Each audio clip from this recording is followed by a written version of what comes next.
Vous avez pris l'initiative de mettre en exergue la gastronomie française. Bien d'abord, c'est une initiative qui est vraie sur l'ensemble de la planète. L'idée qui est née au début du XXe siècle, c'est de faire un dîner à peu près à la même heure sur l'ensemble de la planète. Et puis cette idée, elle a été réinventée il y a 5 ans avec Goût de France. Et notre souhait, c'était d'en faire un très bel événement franco-sénégalais. Imaginez qu'en 2016, il y avait un restaurant qui participait à cette initiative. En 2017, ils étaient 6. En 2018, ils étaient 11. Et cette année, ils sont 17 restaurants sur l'ensemble du territoire sénégalais. Et l'idée, c'est de mêler des produits du terroir sénégalais et des éléments de la gastronomie française. Donc là, on va au cœur de la gastronomie, c'est-à-dire cette idée de métissage. On va aussi au cœur de la gastronomie, cette idée de partage. On partage ensemble un repas, on partage des valeurs, comme la France et le Sénégal. Et puis, la gastronomie, c'est aussi évidemment le soutien à l'agriculture, une agriculture de qualité. Vous avez ici d'excellents produits, que ce soit le manioc, que ce soit les mangues, et vous avez des produits qui sont pleins de saveurs. Je pense par exemple à une invention qui a été de faire un Paris-Brest avec des noix de cajou, ou que ce soit de faire un tiof avec des saveurs tirées du manioc. Enfin, quelque chose qui est très créatif. Et c'est aussi une manière de soutenir le tourisme, car vous le savez, aujourd'hui, de plus en plus de touristes veulent venir au Sénégal et ils sont désireux aussi de goûter à la meilleure des cuisines. Alors bien sûr, ils adorent tous le tiboudienne, le poulet yassa, et moi je rajouterais aussi qu'il faut aimer par exemple soupe candia, voilà, même si c'est d'un aspect un peu innovant, un peu inhabituel, mais il faut aussi varier et un peu élargir le menu. Donc je pense que c'est important en termes de tourisme, c'est important en termes d'agriculture. Et donc c'est toute cette idée-là qui est derrière ce beau projet, et c'est pour ça aussi que nous participons à des formations de cuisiniers que nous envoyons ensuite en France dans des grandes écoles de gastronomie. Ça participe aussi à nos efforts que nous menons pour essayer de créer ou de favoriser des filières dans l'hôtellerie et la restauration, notamment par exemple avec la nouvelle université USSEN, dans le cadre du campus universitaire franco-sénégalais. Voilà, vous voyez, ça dépasse de très loin le seul cadre de la gastronomie, mais encore une fois, moi je vous donne rendez-vous jeudi, c'est le jeudi 21 mars, c'est le printemps, mais c'est aussi dans tous ces restaurants, et pas seulement à Dakar, la fête de la gastronomie sénégalaise, la gastronomie française, ensemble réunis. D'accord. Et justement, vous jouez un rôle de connecteur, on peut le dire, entre le Sénégal et la France. Aujourd'hui, quels sont les mécanismes que vous mettez en place pour permettre à cette gastronomie sénégalaise de pouvoir s'exporter vers votre pays, la France? Bon, d'abord, elle s'exporte très bien. Pensez par exemple à la chef du Baba, qui est une Sénégalaise qui a été à l'honneur, par exemple, dans le cadre du séminaire entre les 2 premiers ministres français et sénégalais, c'était en octobre 2017, et c'est elle qui avait composé le menu.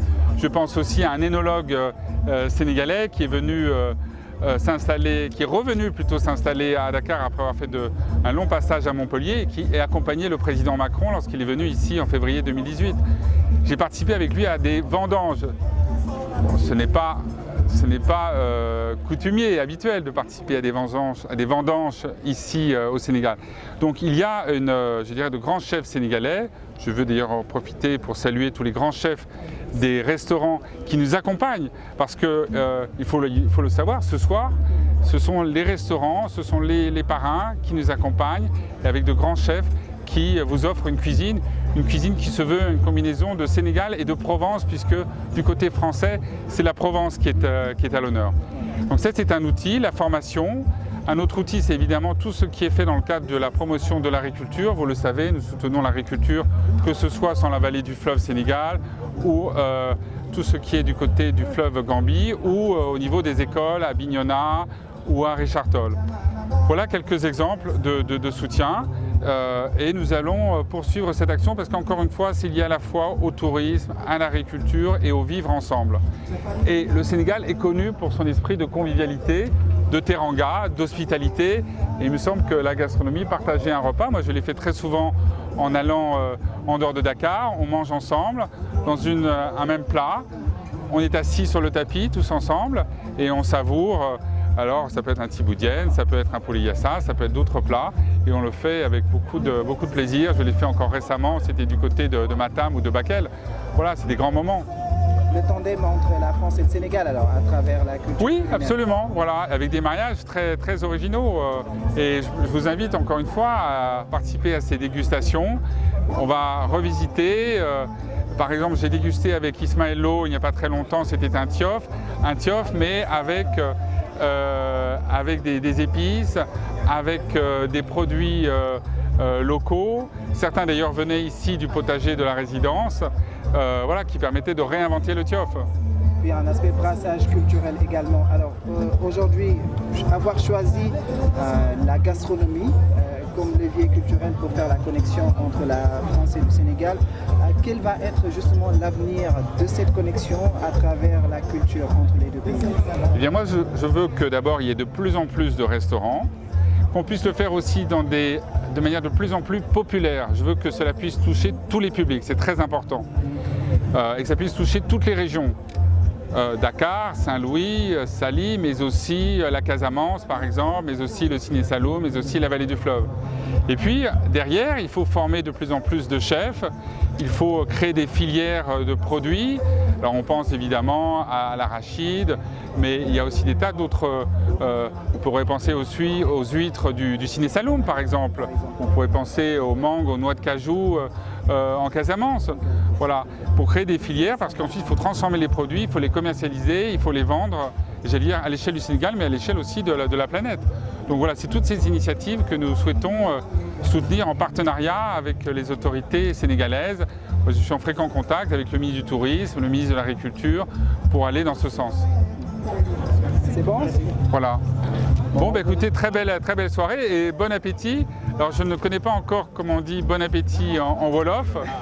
Vous allez me le dire. Vous connaissez les plats. Vous pouvez nous citer quels sont les plats que vous connaissez? Alors, moi, j'ai cité quelques plats, voilà, comme soupe candia, comme le mafé, pour ne pas citer comme toujours le poulet yassa ou le thieboudienne, mais je pourrais aussi vous citer le tiakri, voilà. J'ai même goûté récemment à ce qu'on m'a appelé, on m'a dit que c'était les oreilles de peul. Les oreilles de peul. Les oreilles de peul, oui, c'était un restaurant sénégalais à Gorée qui vendait ces oreilles de peul.